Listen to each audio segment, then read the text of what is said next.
Chers frères et sœurs, nous voulons dire à chacun et à chacune, qui que tu sois, frère, sœur et passant, paix sur toi.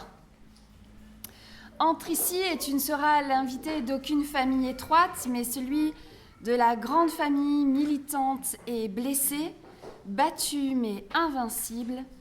Tu seras l'invité de Dieu et tu seras ici chez toi. À vous tous qui commencez votre journée, la bienvenue.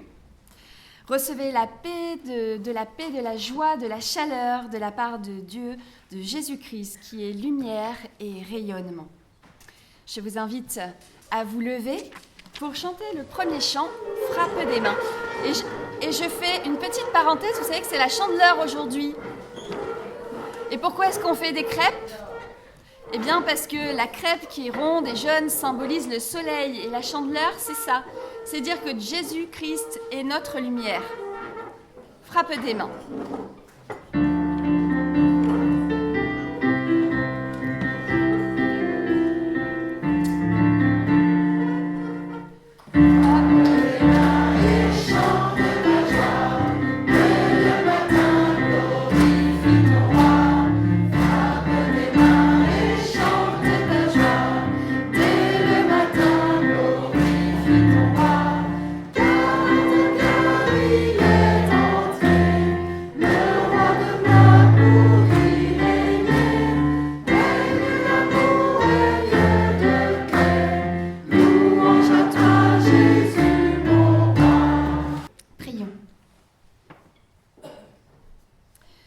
Merci Père, nous chantons notre joie d'être ici réunis ce matin, notre reconnaissance d'être ensemble frères et sœurs en Christ parce que nous sommes tous tes enfants.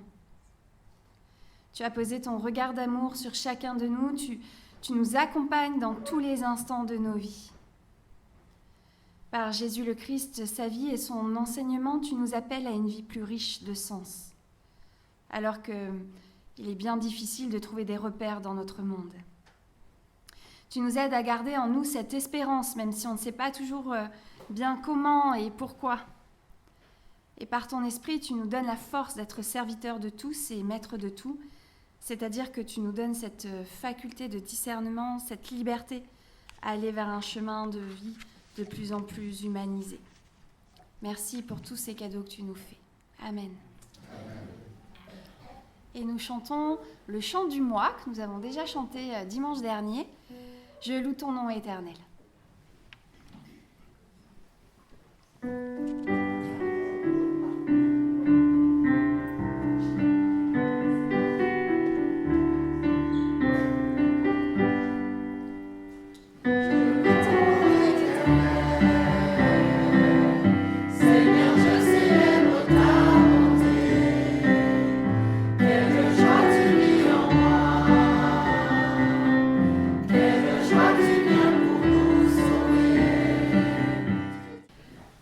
Dimanche, autre fête.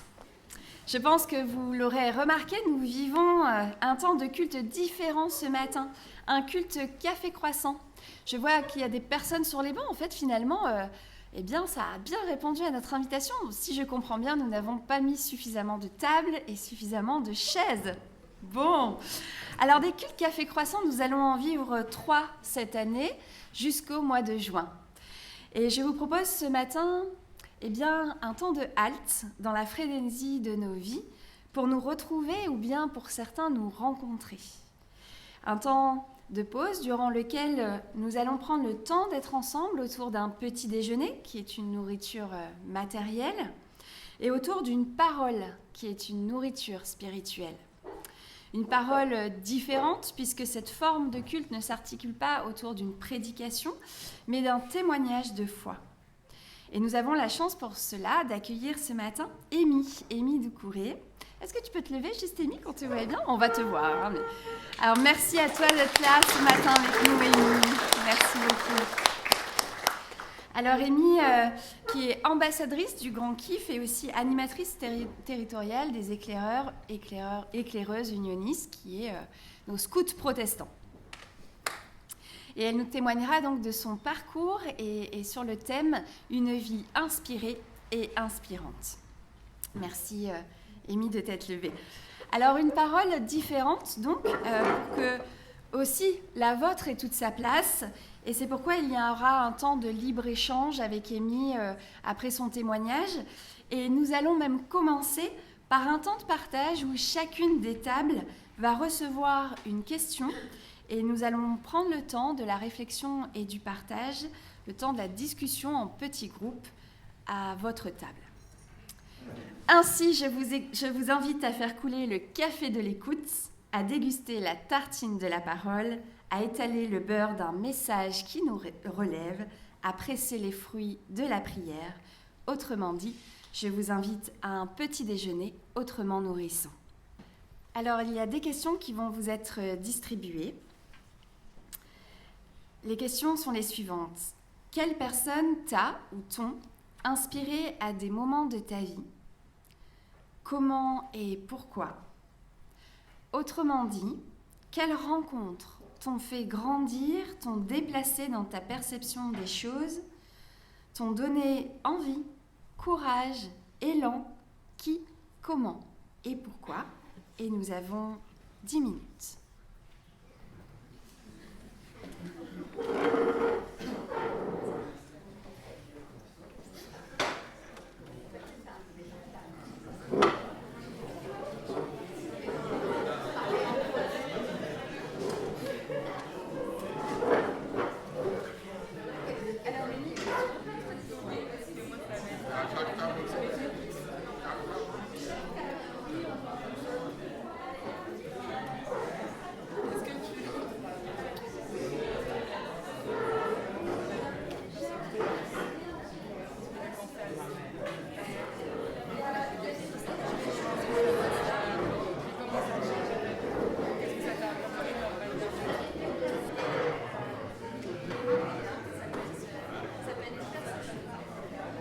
Est venu maintenant le temps d'écouter Amy qui va nous livrer son témoignage. Donc merci beaucoup Romy de m'avoir invitée ici. C'est la première occasion que j'ai de partager un témoignage. Du coup, je suis un petit peu stressée, je l'avoue, mais je vais essayer de faire de mon mieux. J'ai rencontré plein de personnes bienveillantes, donc je sais que je suis entre de bonnes mains. Et puis aussi, un petit hors-sujet, j'ai entendu que le dimanche dernier, c'était ton culte de reconnaissance de ministère. Donc du coup, félicitations. Merci. Donc du coup, pour me représenter, je m'appelle Amy. J'ai tout juste 21 ans et je vis à Paris depuis toujours. Et du coup, aujourd'hui, je travaille dans le scoutisme, donc chez les éclairs unionistes, comme on peut en voir quelques-uns dans la salle. Le thème que j'ai choisi de vous partager aujourd'hui, c'est le thème du vivre ensemble. Donc c'est un terme très très large, mais c'est le vivre ensemble avec un V majuscule, vraiment ce concept. Parce que d'une part, c'est ancré dans notre quotidien, et je pense que c'est quelque chose de très important que la foi peut apporter, que les gens peuvent apporter. Et qui, lorsque ce concept devient vraiment une manière de penser et d'être, je pense que ça peut aider notre société à traverser énormément de crises, d'être ensemble et de savoir vivre ensemble. Mais aussi, pour moi, c'est un sujet très important parce que c'est ce qui répond aux questions que vous venez de répondre, les gens qui m'ont inspiré dans ma vie jusqu'à aujourd'hui. C'est ces principes et ces valeurs de vivre ensemble qui m'ont transmise. Donc du coup, durant ce témoignage, je vais essayer de vous parler de ces personnes-là et de ces situations qui m'ont inspirée et qui m'ont donné un petit bout du puzzle du vivre ensemble qu'aujourd'hui j'essaye de construire et qui me donne aussi aujourd'hui envie d'être inspirante, d'où l'envie d'une vie inspirée et inspirante. Du coup, la première personne dont je vais vous parler, c'est mon pasteur de la paroisse où j'ai grandi, dans le foyer de l'âme, qui m'a beaucoup accompagnée et fait grandir. Donc pour vous mettre un petit contexte, moi je viens d'une famille, donc famille paternelle et musulmane, et ma famille maternelle est protestante. Du coup il y avait déjà une ouverture d'esprit, mais j'ai pas grandi dans une foi où on m'a appris à croire ou quoi que ce soit.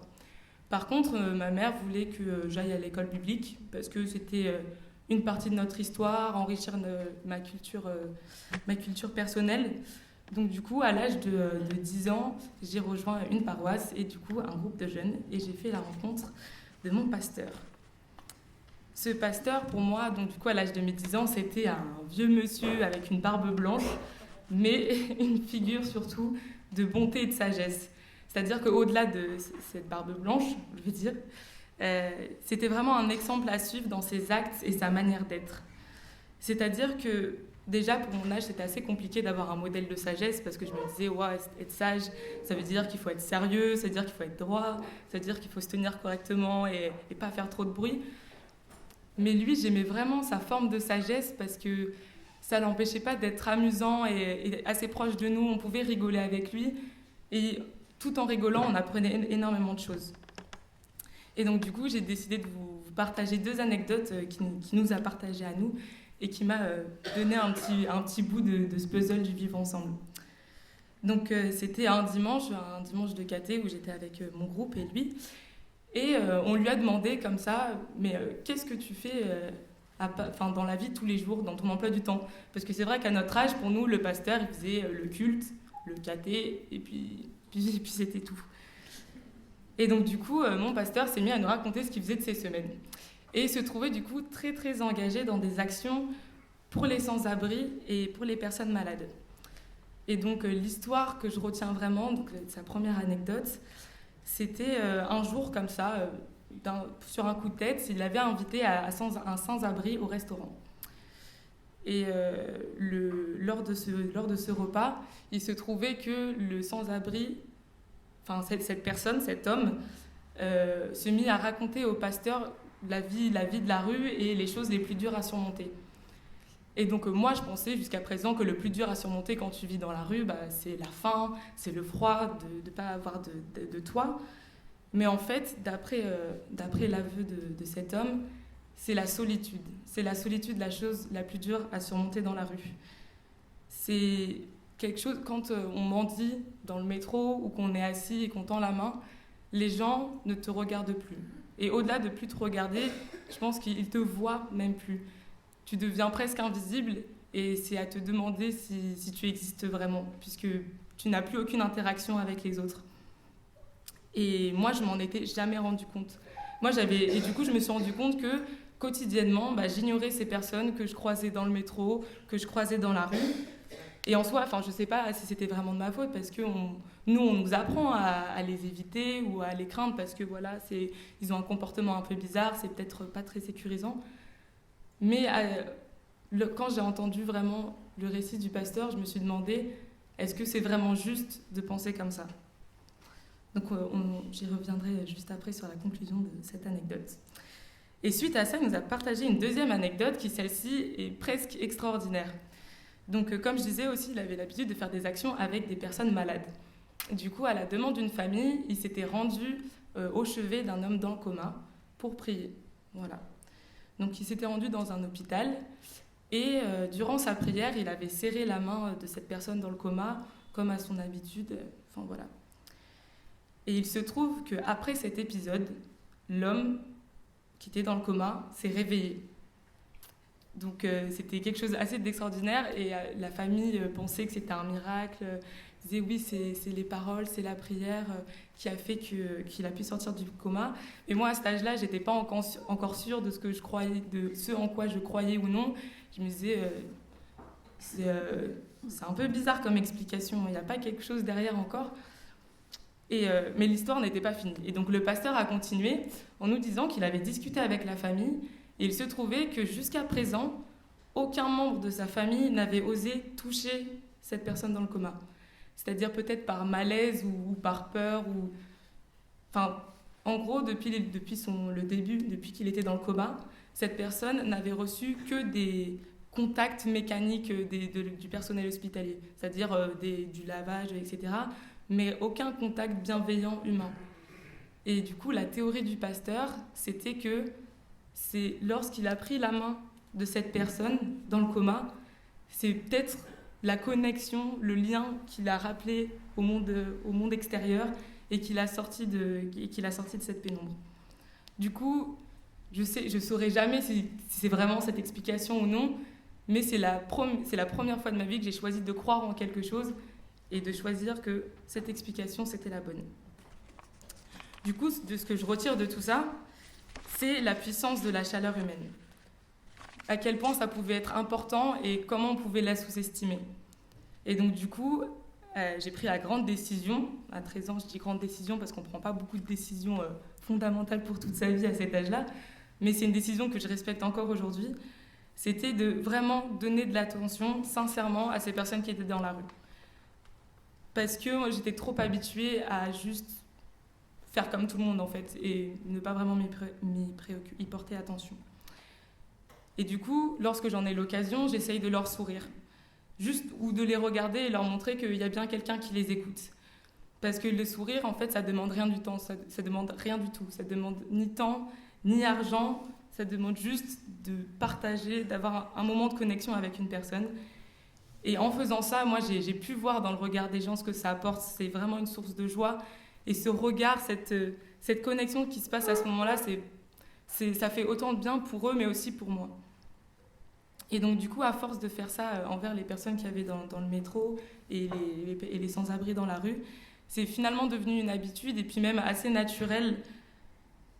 Ça s'est étendu un peu au reste de toutes les personnes que je côtoie et que je rencontre.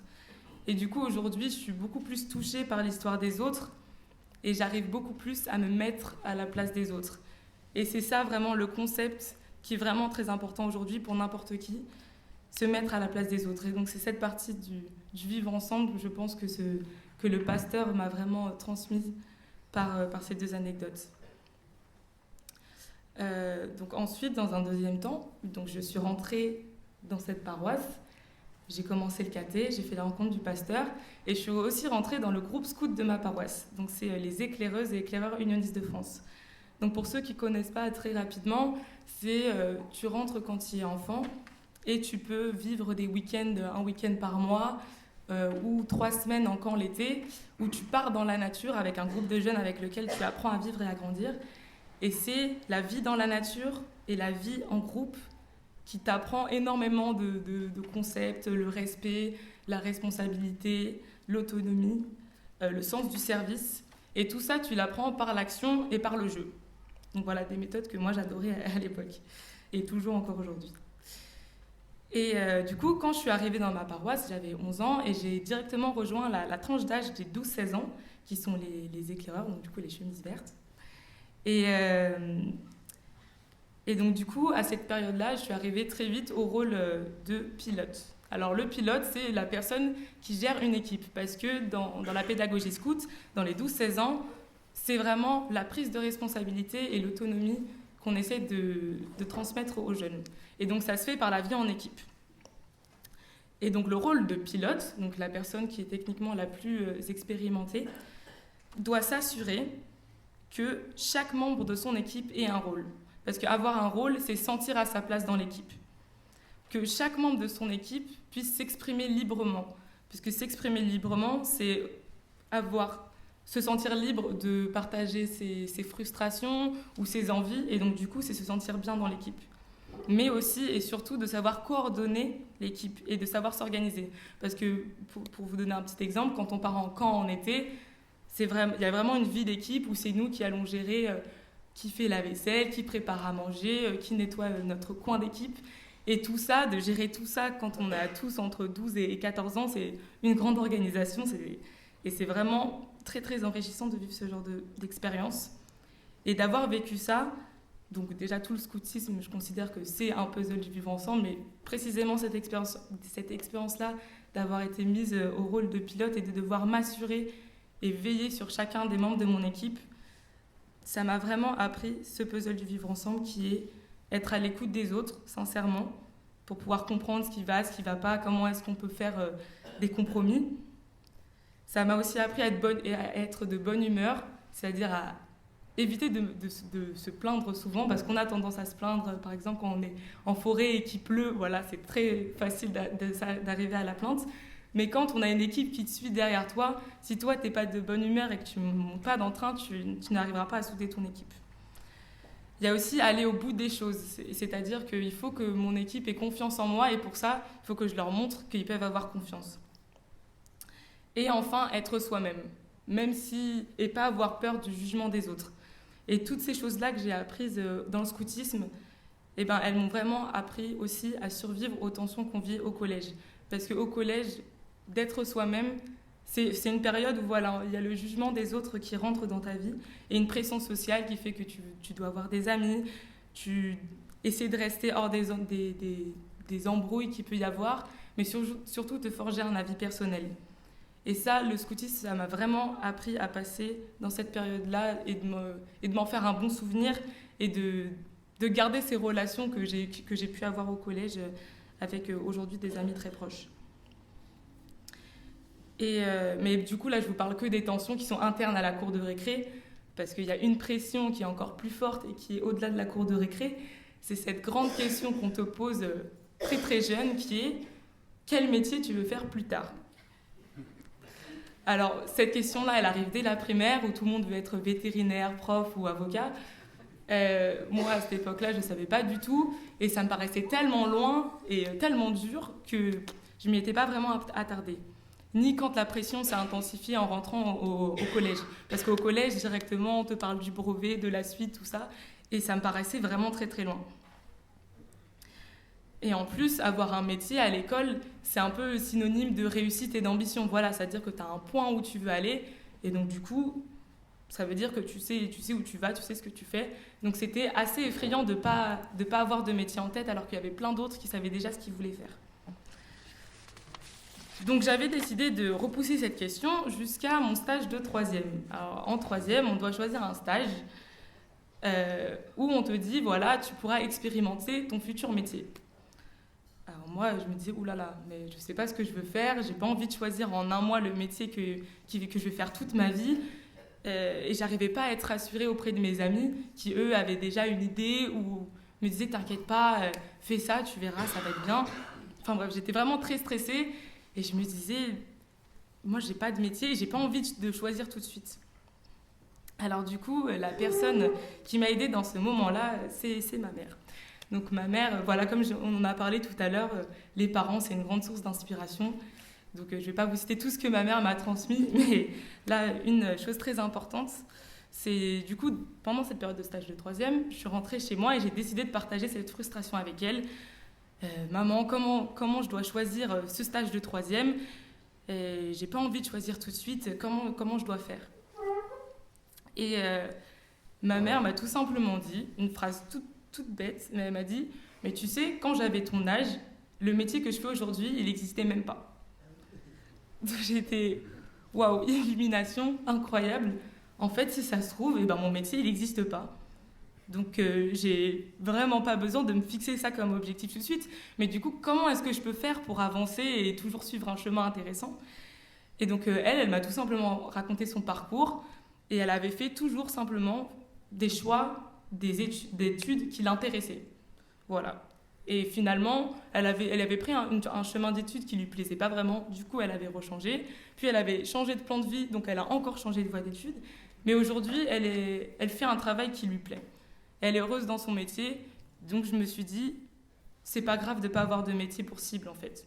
Je peux faire des choses intéressantes, apprendre, et puis on verra plus tard, en fait. Et ce conseil, il est vraiment très précieux parce que voilà, ce conseil il date de 8 ans et j'utilise encore aujourd'hui dans cette pression qui s'intensifie. Parce que voilà, il y a eu à choisir un stage de 3e, après il faut choisir un lycée, après il faut choisir une filière, bon plus maintenant, mais il faut choisir des matières. Ensuite, il faut choisir une fac, des études. Donc j'ai fait tous ces choix un peu en suivant ce qui m'intéressait. Sauf qu'aujourd'hui, voilà, je me retrouve en fin de licence. Donc, je me retrouve à nouveau bloquée parce que, donc, du coup, pour vous faire une petite parenthèse, moi, je suis aussi à la fac en licence de mathématiques informatiques appliquées aux sciences humaines et sociales. Donc, vous avez vu, j'ai pris un truc super large pour ne pas me bloquer de voie. Mais aujourd'hui, je me rends compte que si je continue, je vais arriver dans un domaine de métier qui ne me plaît pas forcément. Donc, revient la question, qu'est-ce que je fais ? Quelle voie je dois choisir ? Et franchement, c'est vraiment très difficile de choisir parce que choisir, ça veut aussi dire renoncer. Et comme je ne sais pas ce que je veux faire, il y a tant de choses que j'ai envie d'apprendre et que la théorie de l'école aujourd'hui en France ne te permet pas vraiment d'expérimenter.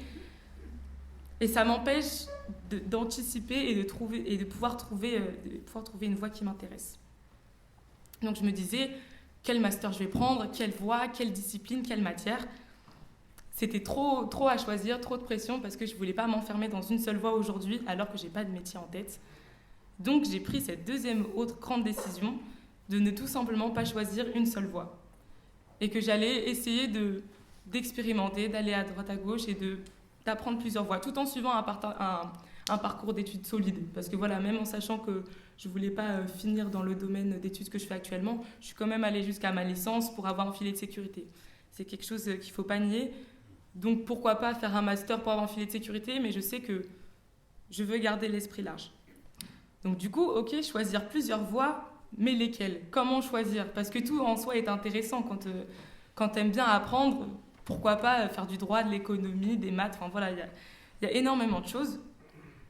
Et donc ce qui m'a aidée à choisir, c'est mon projet de scout avec les aînés. Donc les aînés, c'est la tranche d'âge des 16-19 ans. Donc pendant cette période-là, on construit un projet d'équipe sur nos questionnements, nos passions et nos révoltes en tant qu'équipe.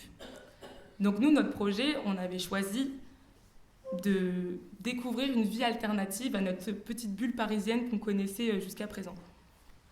Et donc pour ce faire, on est parti pendant quelques jours dans un éco-village et une ferme agroécologique.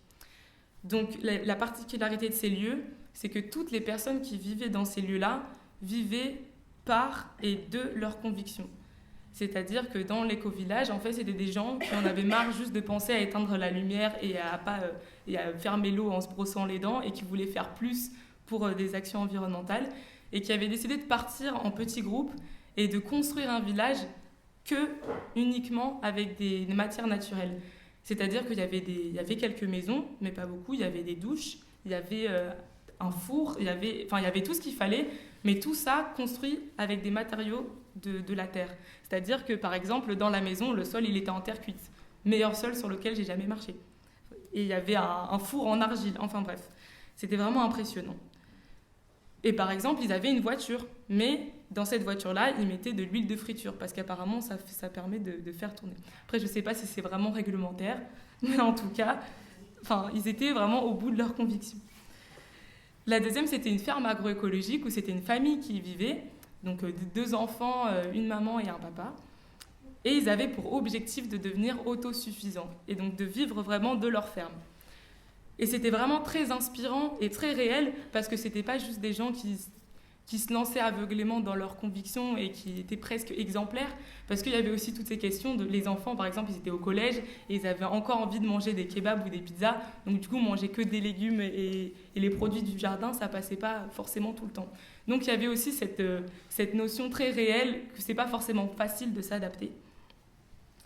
Mais du coup, ce que je retire de ce projet que j'ai fait avec les scouts et de ces deux moments de vie que j'ai pu partager avec l'éco-village et la ferme agroécologique, c'est que en fait, ce qu'il me faudrait, c'est des études qui aient du sens. Voilà, et qui me proposent un métier après qui ait du sens. Ce que je veux dire par sens, c'est qu'ils suivent mes convictions, qui me font dire que je me sens utile et en respect avec tous les principes et les valeurs que j'ai inculquées jusqu'à présent. Comme les gens à l'éco-village et les gens à la ferme agroécologique. Et surtout, la deuxième chose que j'ai remarquée de par ce voyage, c'était que j'aimais beaucoup expérimenter. Parce que là-bas, je me suis rendu compte que j'avais beaucoup plus appris que ce que j'avais pu apprendre à l'école. Enfin, on apprend des choses différentes, mais en si peu de temps, j'avais été noyée dans un méli-mélo de convictions et de savoir-être et savoir-vivre qui m'avait beaucoup instruit. Donc du coup, j'ai envie de faire ce genre d'études. Des études où je vais être dans le concret, où je vais expérimenter.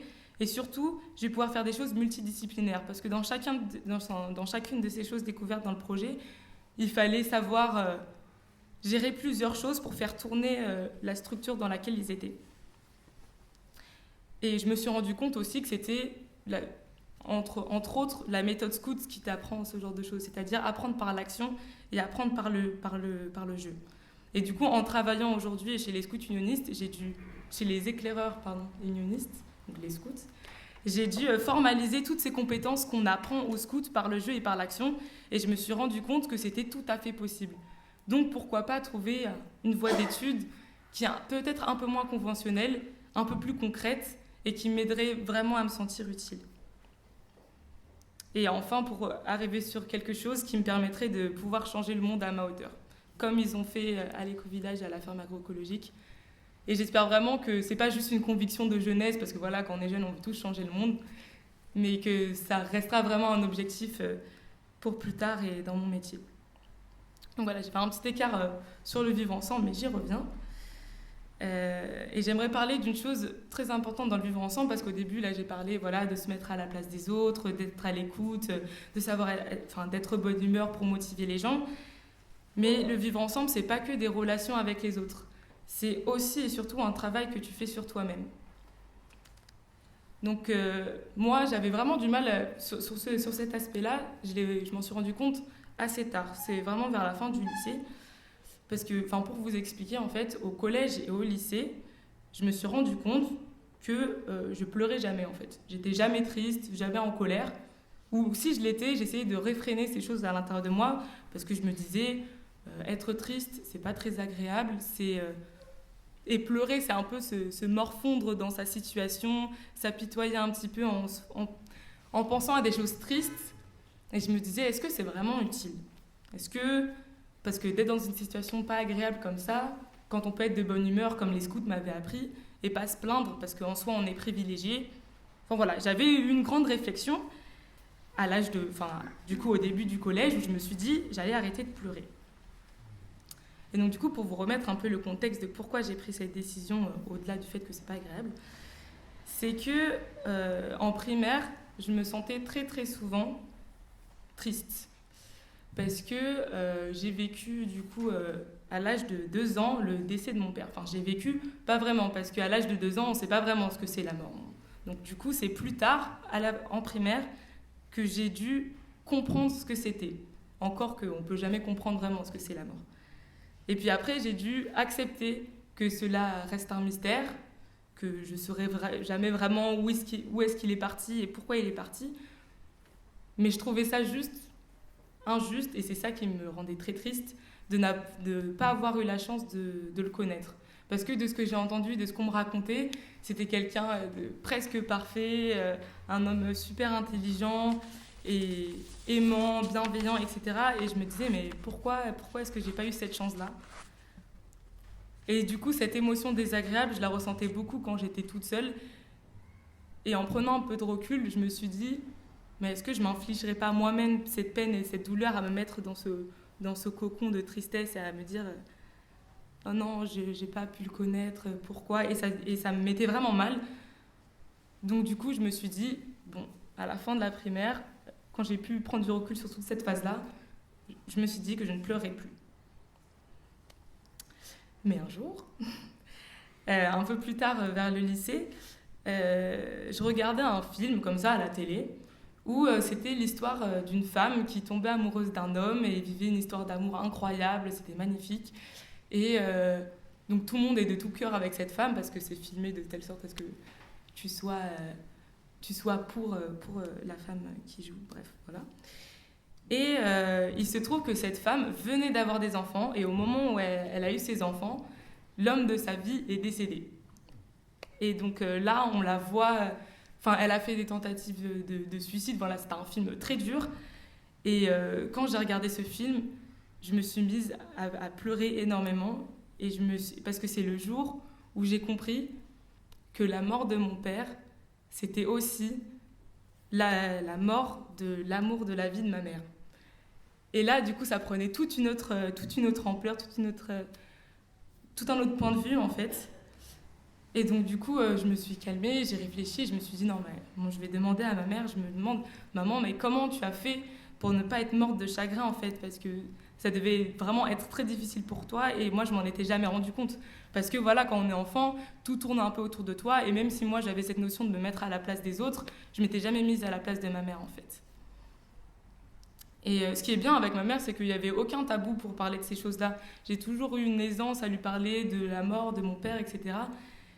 Et parce que c'était pas forcément synonyme de tristesse, ça pouvait être aussi synonyme de joie. Et donc du coup, à ça, elle m'a tout simplement répondu qu'elle nous avait, elle nous avait, ma petite sœur et moi, et que du coup, elle avait envie d'avancer. Mais que cela, ça n'empêchait pas d'être triste de temps en temps et d'avoir besoin de pleurer la perte de son mari. Parce que pleurer, ça fait du bien et ça aide à avancer. Donc du coup, à ce moment-là, je me suis rendu compte déjà à quel point ma mère était incroyable, une femme forte au-delà d'être ma mère par rapport à ce qu'elle avait traversé. Mais aussi que renfermer ses émotions, c'est pas forcément une solution. Que de pleurer ou de rigoler, ou peu importe l'émotion qui sort automatiquement de toi, ça relâche un poids sur toi, une tension qu'il peut y avoir. Ça t'aide à extérioriser. Et de les accueillir, ça t'aide aussi à les accepter. Et surtout à les comprendre, à comprendre pourquoi tu réagis comme ça, pourquoi est-ce que tu as besoin d'éprouver ces émotions-là. Et donc, du coup, ce grand épisode de ma vie m'a appris ce puzzle du vivre ensemble qui est de s'accepter et d'accepter ce qu'on pense et de ne pas toujours aller à l'encontre. Parce qu'il y a des choses qui sont incontrôlables et on essaie toujours de tout contrôler dans notre vie, mais qu'il y a certaines choses qu'on ne peut pas contrôler et tant mieux. Les émotions existent pour être ressenties et pour être acceptées. Du coup, avec tous ces bouts de puzzle que je vous ai partagés, je me suis rendu compte que, donc là c'est seulement une partie bien sûr de tous les gens qui m'ont importé, parce qu'il y en aurait tellement à citer, mais j'ai été beaucoup inspirée. Et je pense que pour finir ce bout de puzzle du vivre ensemble, il faut à présent être inspirante. Et c'est-à-dire, j'ai été accompagnée et aujourd'hui je veux accompagner à mon tour. Je veux faire quelque chose, je veux que tous les principes que j'ai appris soient utiles et soient transmis. Du coup, je me dis, peut-être que mon métier, ce sera un métier du vivre ensemble alors. Même si c'est pas très précis, parce que voilà, c'est super large et même le vivre ensemble, c'est très compliqué. Mais ça me rassure déjà de savoir que je vais dans cette direction-là. Et que jusqu'à ce que j'ai trouvé un métier, je veux entreprendre des actions en ce sens. Et c'est pourquoi j'ai été invitée par Romy d'ailleurs pour parler de ça, pour parler d'un événement du vivre ensemble. Et c'est pour ça que j'ai fait très vite le lien entre le vivre ensemble et cet événement. C'est pour ça que j'ai eu envie surtout de parler du vivre ensemble. C'était aussi pour décrire cet événement qui est l'événement du Grand Kiff. Donc peut-être qu'il y en a qui en ont entendu parler parce que c'est assez récurrent et ça se passe tous les étés. Mais c'est un événement du vivre ensemble dans le sens où déjà c'est un événement protestant. Comme vous le savez, dans le protestantisme, on apprend, même si on pense différemment, on se réjouit de penser différemment et de ne pas avoir exactement la même manière de penser. Et moi, quand j'étais jeune, je ne pensais pas vraiment faire partie de cette famille-là parce que je ne savais pas si je croyais en Dieu ou pas. Beaucoup de questions. Je me disais, j'ai peut-être pas ma légitimité à faire partie de cette famille du protestantisme. Mais finalement, aujourd'hui, je me rends compte que j'en fais vraiment partie parce que c'est cette manière de penser bienveillante. Rien que ce concept-là, par exemple, de faire un culte café croissant où on doit aller à la rencontre des autres, apprendre à se connaître, apprendre à aller vers l'autre et pas penser pareil. Et du coup, tant mieux, on fait partie de cette famille-là. Et j'en suis très contente. Donc du coup, il y a cette partie-là déjà, pour revenir sur l'événement du Grand Kiff, événement protestant, mais aussi cette année, événement co-construit avec les membres des éclaireurs unionistes, du coup les scouts. Et du coup, toute cette méthode du vivre ensemble, où il va y avoir tout ce concept d'aller vers l'autre, de fonctionner en équipe, de vivre en groupe. Donc rien que l'événement en soi, comment il est présenté, c'est un événement du vivre ensemble. Et dans un deuxième temps, le thème de cette année, je vous le donne en mille, c'est la terre en partage. Donc la terre en partage, c'est aussi le vivre ensemble. Donc je pense que ce grand kiff, même si c'était pas entre guillemets mon travail d'en parler, c'est un événement qui donnerait un petit bout à chaque participant, un petit bout de ce puzzle du vivre ensemble.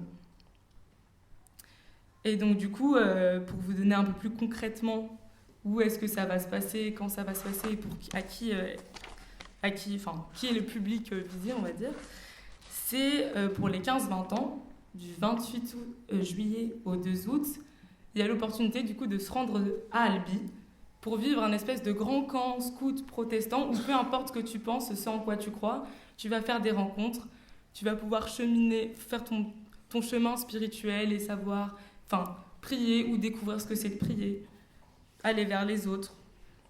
Et aussi, dans le sens engagement, il y aura énormément d'associations qui partagent justement ce qu'elles font, que ce soit pour les sans-abri, par exemple, pour faire un petit retour, ou sur l'écologie, sur toute la thématique de la terre en partage. Et juste avant, au commencement du 22 juillet au 28 août, il y a l'Alterkif, et donc ça c'est pour les 18-30 ans, et c'est des jeunes qui auraient envie de s'engager dans ce mouvement-là. C'est-à-dire que j'aime bien chanter, et au Grand Kiff, il y aura une chorale, comme on chante dans les cultes, etc. Donc c'est parti, je vais rentrer dans cette chorale et mettre ma pierre à l'édifice du Grand Kiff. Et donc tout cet événement-là, voilà, c'est un événement très ponctuel, mais ça a pour but aussi de rapprocher un peu plus scouts unionistes et paroisses protestantes qui vivent déjà très main dans la main. Mais on s'est rendu compte que voilà, faire des choses ensemble, c'est toujours bon, c'est toujours une bonne chose. Et qu'un événement comme ça pourrait lancer après un déboulement ça pourrait lancer une suite. Ça veut rien dire. Merci. Lancer une dynamique. Lancer une dynamique et faire que voilà, encore plus de gens qui se rencontrent, encore plus de gens qui se retrouvent autour de cette grande valeur du vivre ensemble. Et voilà, on ne s'arrête pas à des groupes, mais plutôt à des centres d'intérêt et à cette envie d'aller vers l'autre. Est-ce qu'on peut conclure ? Oui, on peut conclure, puisque j'ai présenté l'événement. C'était mon but, quand même. Pour conclure, je pense qu'on n'a pas fini d'être inspiré et qu'il faut le vouloir d'avoir envie d'être inspirant. Voilà. Et que je vous invite à l'être aussi et que toutes les personnes à qui vous avez pensé en lisant ces petits papiers vous-même, c'est important de se rappeler. Moi, ça m'a fait beaucoup de bien d'écrire tout ça sur papier et de me rappeler, voilà, à ces moments-là, j'ai appris ça et ça m'a apporté ça. Je vous invite aussi, du coup, à le faire. Merci beaucoup.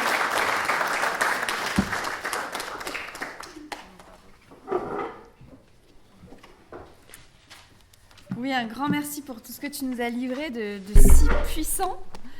Alors, il me faut maintenant me risquer une parole après ça. Alors, une toute petite parole, mais une parole quand même. Alors, je vous propose qu'on prenne vraiment les temps différents vécus ce matin. Le partage aux tables autour des questions, le témoignage d'Amy, et puis maintenant la découverte d'un texte biblique comme des temps vécus les uns après les autres avec un fil conducteur, bien sûr, une vie inspirée et inspirante, le vivre ensemble, mais qui de par leur façon différente d'approcher le thème, eh bien qu'on les prenne comme des cadeaux qui, chacun à leur manière, sont venus nous enrichir. Waouh, le témoignage d'Amy d'une telle richesse, j'ai entendu tellement de choses que j'aurais aimé rebondir théologiquement sur plusieurs points. Malheureusement, il faut faire des choix et comme tu l'as dit, choisir, c'est toujours renoncer. Alors, pour enrichir notre thème, une vie inspirée et inspirante, j'aimerais parler juste de la joie parce qu'il y a tant de joie qui émane de toi, Amy. Et tant de joie que ça m'a donné envie de relire l'éthique de Spinoza. Oui, il y a des gens qui ont des envies comme ça. Et de me replonger dans la pensée de Nietzsche et du français Bergson, parce qu'il existe une profonde continuité entre ces trois philosophes, qui est l'affirmation de la puissance vitale et de sa manifestation. Eh bien, qu'est-ce que c'est ? C'est la joie. Autrement dit, l'affirmation de la vie contre la mort, de la santé contre la maladie, de la création contre l'inertie, eh bien, c'est la joie. La joie annonce toujours que la vie a réussi, qu'elle a gagné du terrain, qu'elle a remporté une victoire. Et des histoires de victoire, eh bien, on en trouve plein dans la Bible. Et nous le devons ça à Jésus, qui ne condamne jamais. Vous vous rappelez, quand il sauve la femme adultère de la lapidation, rappelez-vous qu'est-ce qu'il lui dit ? Va et ne pêche plus. Autrement dit, Jésus dit, grandis dans ton désir, mais réoriente-le et ne te trompe pas de cible. Parce que pécher en hébreu, eh bien c'est manquer sa cible. Et il en va toujours ainsi avec le message de Jésus, le Christ, qui n'est pas venu condamner les hommes et les femmes, mais les sauver et les relever. Et j'entends beaucoup de petites morts à toi-même dans ton récit, beaucoup de petites morts que tu nous as partagées, un chemin fait de deuil, mais aussi de petites résurrections, de grands deuils aussi et de grandes résurrections. Et on oublie trop souvent qu'il faut mourir pour renaître, qu'il faut laisser mourir des idées, des volontés, des désirs, mais aussi des projets parfois, laisser tomber l'idée de se dire j'aurais voulu que ça se passe comme ça ou comme ça, pour que quelque chose puisse naître différemment. Et de fait, Jésus ne dit jamais c'est bien ou c'est mal. Il dit c'est vrai ou c'est faux. Il dit c'est juste ou c'est injuste. Il dit cela te sert ou cela te dessert. Il dit cela te fait grandir ou cela te diminue. Et plutôt que d'écraser ses interlocuteurs par une condamnation morale, il les aide à se relever par un geste ou un regard aimant. C'est l'histoire, par exemple, de Zachée que nous trouvons dans l'Évangile de Luc, au chapitre 19, au verset 1 à 10, que je vous lis.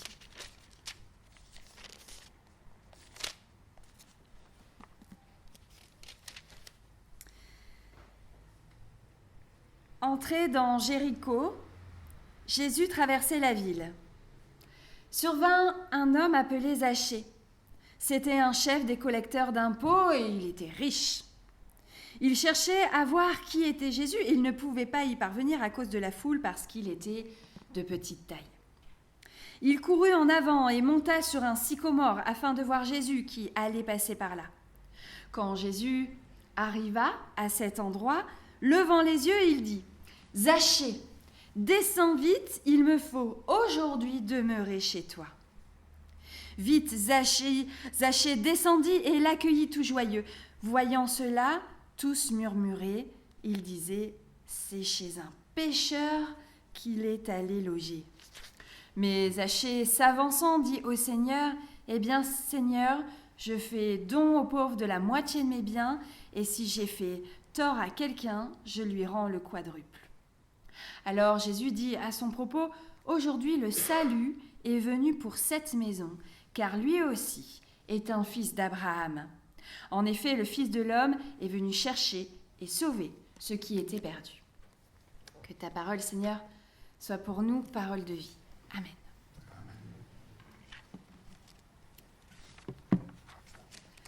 Bon, Zachée, on le voit dans ce texte, eh bien, il est détesté de tous. Lorsque Jésus arrive dans son village, Zachée est très impressionné. Petit de taille, il monte sur un sycomore afin de l'apercevoir et tout le monde suppose que Jésus prendra son repas chez l'habitant le plus religieusement respectable. Forcément un prêtre ou un pharisien. Mais pas du tout, pas du tout. Que fait Jésus ? Il lève les yeux, aperçoit Zachée, il l'interpelle, il lui dit « Descends vite, car il me faut aujourd'hui demeurer chez toi. » Bouleversé, Zachée dégringole de son arbre, se jette aux pieds de Jésus pour lui dire qu'il va changer de vie. Est-ce que Zachée a décidé de changer sa conduite parce que Jésus lui a fait une sacrée leçon de morale ? Est-ce que c'est ça qu'on a lu dans notre texte ? Non. Zachée a décidé de changer de conduite parce que Jésus l'a regardé avec amour. Ce regard d'amour que Jésus a posé sur Zachée est le même regard d'amour que Jésus pose sur chacune et chacun d'entre nous. Quel effet cela a-t-il eu sur Zachée ? Il a eu envie d'être meilleur, il a eu envie de grandir et quelle libération, quelle joie pour lui. De même que le philosophe Spinoza la philosophie de Spinoza est une philosophie de la joie, eh bien l'enseignement de Jésus conduit à la joie. Cette histoire, une fois de plus, témoigne que rien ni personne ne se réduit jamais aux apparences, qu'il n'y a dans la vie aucune fatalité, et c'est à nous d'apprendre à discerner au milieu du brouhaha du monde, mais aussi au milieu du brouhaha de nos pensées, de nos émotions, ces signes qui nous disent que jamais rien n'est perdu, que tout reste toujours possible autrement. Et si nous sommes réunis ici, tous ensemble, ici et ailleurs dans tous les temples, si nous tous qui sommes réunis ici, nous arrivons à transmettre ce regard-là à ceux qui nous entourent, eh bien nous leur changerons leur conception du monde. Et c'est ce dont nous témoigne Amy ce matin. Bien que l'avenir soit incertain, elle a bénéficié d'un environnement humain, matériel, spirituel favorable. Si ce contexte est une chance et un motif de reconnaissance, eh bien c'est aussi une responsabilité, c'est aussi de ça dont tu nous témoignes. Je vais y revenir, mais je voudrais quand même aussi en parler. Nous le savons, frères et sœurs, toute vie comporte son lot d'épreuves. Et les questions et les révoltes humaines sont portées là dans la Bible, on nous en parle de ça. Par Job qui a tout perdu et se révolte contre Dieu. Par David criant à Dieu « Pourquoi m'as-tu abandonné ?» Par Jérémie, par Jésus même sur la croix. Et nous appuyant sur leurs expériences, nous découvrons que Dieu n'est pas un paratonnerre contre les coups de tonnerre de la vie, qui ne supprime pas la souffrance, et qu'il est des moments dans notre existence où nous sommes si mal que nous n'accueillons plus aucune forme de présence, ni celle de Dieu, ni celle des proches. Nous découvrons aussi dans ces moments-là que Dieu nous accompagne, parfois à notre insu, qu'il agit en nous, cicatrise nos blessures intérieures, nous relève, nous redresse, empêche la souffrance de nous enfermer et nous rend même au contraire plus humains, plus sensibles à la détresse du prochain. Car ce Dieu qui s'est occupé de son peuple, ce Dieu qui s'est tourné vers Moïse et a libéré Israël d'Égypte, ce Dieu qui a suscité des prophètes et accompagné les exilés à Babylone, ce Dieu qui a transmis sa puissance à Jésus le jour de son baptême, ce Dieu qui l'a ressuscité, eh bien, nous veut personnellement du bien et a une mission pour chacun de nous. Et il ne nous laisse pas sans nous épauler. C'est ainsi que depuis le début de l'Église, des témoins se sont levés les uns après les autres et que la bonne nouvelle a circulé touchant les gens dans leur vie. Cela vaut bien de vivre pleinement dans la joie, non ? Lis et étudie ta Bible, commence toutes tes journées par louer ton Dieu, commence par lui dire ton amour et au lieu de lui demander ce qu'il peut faire pour toi, demande-lui plutôt ce que tu pourrais faire pour lui. Dieu t'écoute, sois-en sûr. Et ça t'aidera à être dans la joie. J'insiste parce que la joie est empathique. Elle invite à la compassion, au partage et à l'entraide. Alors que l'abattement, la tristesse nous enferme dans la peur et nous incite à nous replier sur nous-mêmes, la joie fait brûler notre cœur du désir de voir les autres s'épanouir. Elle nous rend plus ouverts, plus audacieux, plus courageux, plus tolérants, davantage soucieux d'autrui. Alors merci Amy pour ton témoignage, vraiment, que j'entends comme une sagesse de la joie à laquelle j'adhère, je crois, et vers laquelle je tends. Frères et sœurs, puissions-nous toujours être des témoins d'amour, de foi et d'espérance dans la joie, avec l'aide du Christ présent à nos côtés, pour une vie inspirée et inspirante. Amen.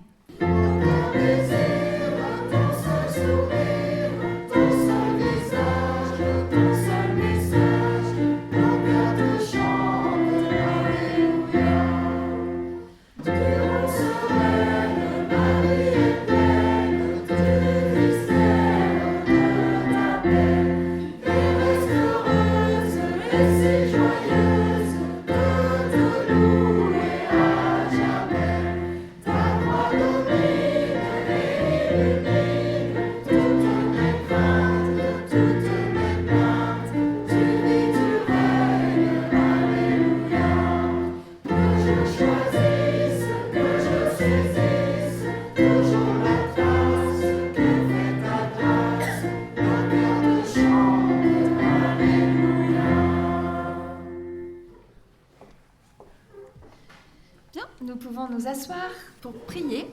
pour la prière d'intercession.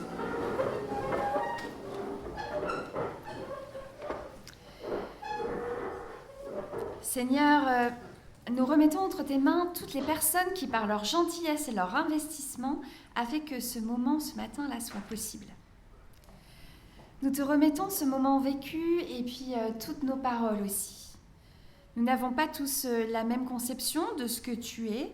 Nous ne sommes que des chercheurs de toi. Des hommes et des femmes en quête de te trouver et de nous trouver nous-mêmes. Aide-nous à nous quitter avec l'assurance de ta parole qui, à chacun et chacune d'entre nous, dit « Si tu as besoin de moi, je suis là. Tu ne peux pas me voir, pourtant je suis la lumière qui te permet de voir. Tu ne peux pas m'entendre, pourtant je parle par ta voix. Tu ne peux pas me toucher, pourtant je suis la force de tes mains. J'agis sans cesse incognito, je ne suis pas dans les visions surnaturelles ni dans le miraculeux. C'est souvent dans le silence, au plus profond de ton être, que tu me trouves. Comme un élan, comme un sourire, comme un amour. C'est dans les personnes que j'envoie à ta rencontre que je viens à toi. Je suis vraiment là, je t'écoute, je te parle tout doucement. Quand tu as besoin de moi, je suis à tes côtés. Dans tes blocages, je suis là. Dans ta solitude, je suis là. Dans tes angoisses, je suis là. Dans tes peines comme dans tes moments de joie, je suis là. Tu m'ignores peut-être, mais je suis là pourtant. Ta foi en moi est vague, mais ma présence demeure, parce que je t'aime. Mon enfant, je suis là. Et disons ensemble la prière que Jésus nous a enseignée. Notre Père, qui es aux cieux, que ton nom soit sanctifié, que ton règne vienne, que ta volonté soit faite sur la terre comme au ciel. Donne-nous aujourd'hui notre pain de ce jour. Pardonne-nous nos offenses, comme nous pardonnons aussi à ceux qui nous ont offensés. Et ne nous laisse pas entrer en tentation, mais délivre-nous du mal, car c'est à toi qu'appartiennent le règne, la puissance et la gloire pour les siècles des siècles. Amen. Amen.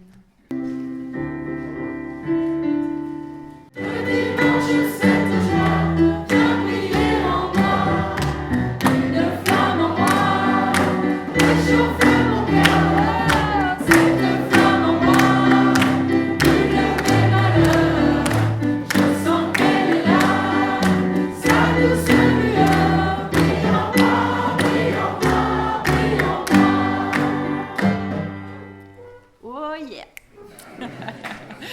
Vous pouvez vous rasseoir, voici le temps des annonces. Que les personnes qui viennent pour la première fois et qui souhaitent recevoir les activités de la paroisse, le calendrier des cultes, le journal, n'hésitent pas à écrire leur nom sur ces petits papiers jaunes qui sont distribués. Leur nom et bien sûr tout ce qui est adresse mail et numéro de téléphone.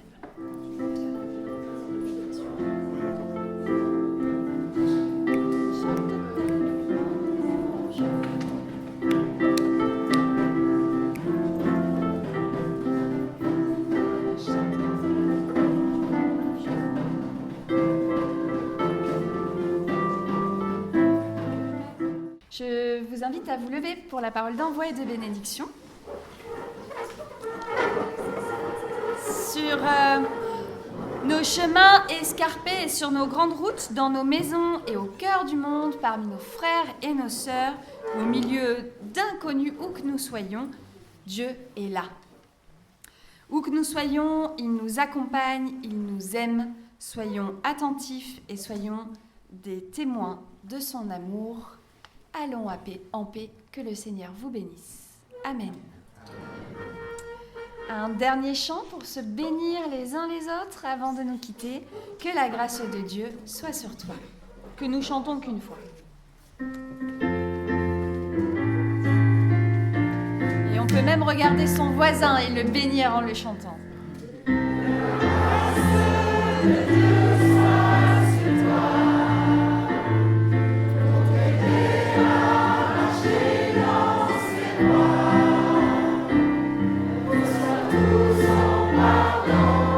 Et sa bénédiction va